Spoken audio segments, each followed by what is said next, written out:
Assembly ఎన్నికల వేళ తమిళనాడులో ఆసక్తికర రాజకీయాలు తెరపైకి వస్తున్నాయి. ఎవరు మిత్రులో ఇంకెవరు శత్రులో ఇప్పట్లో క్లారిటీ వచ్చేలా లేదు. రాజకీయాల్లో శాశ్వత శత్రువులు శాశ్వత మిత్రులు ఉండబోరన్న నానుడికి ఎన్నికలు రుజువుగా నిలిచే అవకాశాలు కనిపిస్తున్నాయి. మిత్రపక్షంగా ఉన్న డీఎంకే కాంగ్రెస్ దోసికి చెల్లు చీటీ తప్పదనే సంకేతాలు కనిపిస్తున్నాయి. ఈ ఏడాది ఏప్రిల్ మే నెలలో జరిగే అసెంబ్లీ ఎన్నికల్లో 40 సీట్లు అడుగుతోంది కాంగ్రెస్ పార్టీ. అయితే కాంగ్రెస్ పార్టీ అడిగినన్ని సీట్లు ఇవ్వడానికి డీఎంకే సిద్ధంగా లేనట్లు తెలుస్తోంది.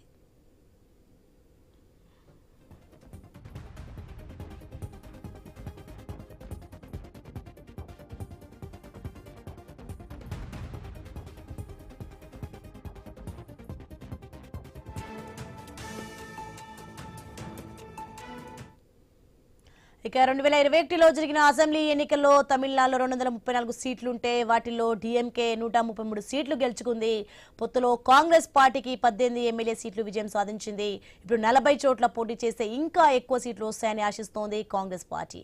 అయితే అడిగినన్ని సీట్లను డీఎంకే ఇవ్వకపోతే హీరో విజయ్ పెట్టిన టీవీకేతో కలిసి ఎన్నికల్లో పోటీ చేయాలని కాంగ్రెస్ పావులు కదుపుతోంది.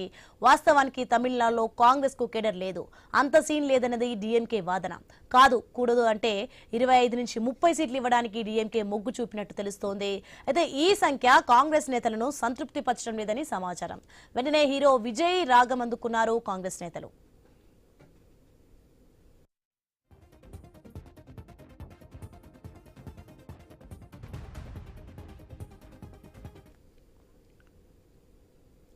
ఇక హీరో విజయ్ నటించిన జననాయకన్ సినిమా చిక్కుల్లో పడడంతో స్వయంగా రాహుల్ గాంధీ మద్దతుగా నిలుస్తూ ఎక్స్ లో పోస్టులు పెట్టారు. డీఎంకేతో సీట్ల చర్చలు జరుగుతున్న తరుణంలోనే కాంగ్రెస్ అగ్రనేత నుంచి ఎక్స్ లో కామెంట్ రావడంతో తమకు విజయ్ ఉన్నాడనే హింట్ ఇచ్చినట్టు అయింది. విజయ్ తో కలిస్తే ఎక్కువ సీట్లలో పోటీ చేయొచ్చు, ఎక్కువ సీట్లు గెలుచుకోవచ్చనే లెక్కలు వేస్తున్నారు కాంగ్రెస్ నాయకులు. మరి పనిలో పనిగా బీజేపీకి విజయ్ చేరువ కాకుండా తమిళ సంస్కృతికి బీజేపీ వ్యతిరేకమనే స్టేట్మెంట్స్ ఇస్తున్నారు కాంగ్రెస్ లీడర్స్.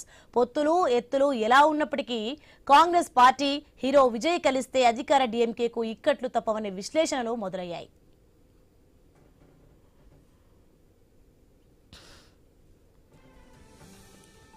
ఇక కాంగ్రెస్ పార్టీనే కాదు బీజేపీ కూడా హీరో విజయ్ పార్టీతో పొత్తుకు తహతహలాడుతోంది. గత అసెంబ్లీ ఎన్నికల్లో అన్నా డీఎంకేతో పొత్తులో బీజేపీ 4 ఎమ్మెల్యే సీట్లు గెలుచుకుంది. ఈ ఎన్నికల్లో గెలిచే సీట్లను 24కు పెంచుకోవాలని చూస్తోంది. అయితే బీజేపీతో విజయ్ కలిసినా, విజయ్తో కాంగ్రెస్ గెలిచినా అది తమిళనాడులో బీజేపీకి ప్లస్సే అనే గణాంకాలు బయటకు తీస్తున్నారు కొందరు. డీఎంకే దెబ్బతిని ఆ మేరకు బీజేపీ లాభపడుతుందని పేర్కొంటున్నారు. 2021లో కాంగ్రెస్ గెలుచుకున్న 18 ఎమ్మెల్యే సీట్లలో విజయ్ పార్టీ ప్రభావం కనీసం 8 చోట్ల ఉంది.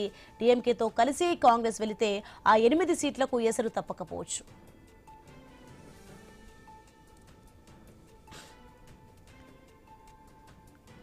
ఇక 2021 ఎన్నికల్లో బీజేపీ అన్నా డీఎంకేతో కలిసి పోటీ చేసింది. 20 చోట్ల బరిలో నిలిస్తే బీజేపీ గెలుచుకున్నది 4 సీట్లు. ఈ దఫా మాత్రం బీజేపీ 60 చోట్ల పోటీ చేయాలని ఊబతలాడుతోంది. కానీ అన్నా డీఎంకే 170 సీట్లలో పోటీకి గ్రౌండ్ ప్రిపేర్ చేసుకుంటోంది. బీజేపీకి 23 సీట్లు ఇస్తే చాలని లెక్కలు వేస్తున్నారట అన్నా డీఎంకే నేతలు. 23 సీట్లకు బీజేపీ నేతలు ఒప్పుకోవడం లేదని తెలుస్తోంది. పొత్తులు, సీట్ల షేరింగ్ పై ఇప్పటికే మాజీ సీఎం పళనిస్వామి, కేంద్ర హోంమంత్రి అమిత్ షాల మధ్య ఒక దఫా చర్చలు కంప్లీట్ అయ్యాయి.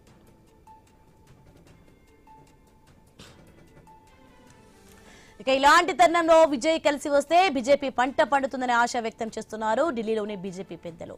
చెన్నై, కాంచీపురం, కోయంబత్తూర్, కరూర్, మదురై, తంజావూరు, మైలాపురంలోని విజయ్ ప్రభావం అత్యధికంగా ఉన్నట్లు తమిళనాడులో చర్చ నడుస్తోంది. ఇక చెన్నైలో విజయ్ ఫ్యాన్స్ క్లబ్, యువ ఫాలోవర్స్ అధికంగా ఉన్నారు. కాంచీపురంలో ఐటీ ప్రొఫెషనల్స్, తొలిసారి ఓటర్లు ఎక్కువ. వీరంతా విజయ్ ఫ్యాన్ క్లబ్ తో కలిసి ఉన్నారు. కోయంబత్తూరు డీఎంకే కాంగ్రెస్లకు అడ్డాగా ఉన్నప్పటికీ అంతే బలంగా విజయ్ ఫ్యాన్ క్లబ్ ఉన్నట్లు చర్చ నడుస్తోంది. దీంతో కోయంబత్తూరులో లెక్కలు మారతాయని అనుకుంటున్నారు. కరూరులో 18 నుంచి 35 ఏళ్ల మధ్య ఓటర్లు అత్యధికంగా ఉన్నారు. వీరంతా విజయ్ కు మద్దతుగా ఉండొచ్చనే అంచనాలున్నాయి. ఇక మొత్తానికి 2 జాతీయ పార్టీలకు విజయ్ కీలకమైపోయారు.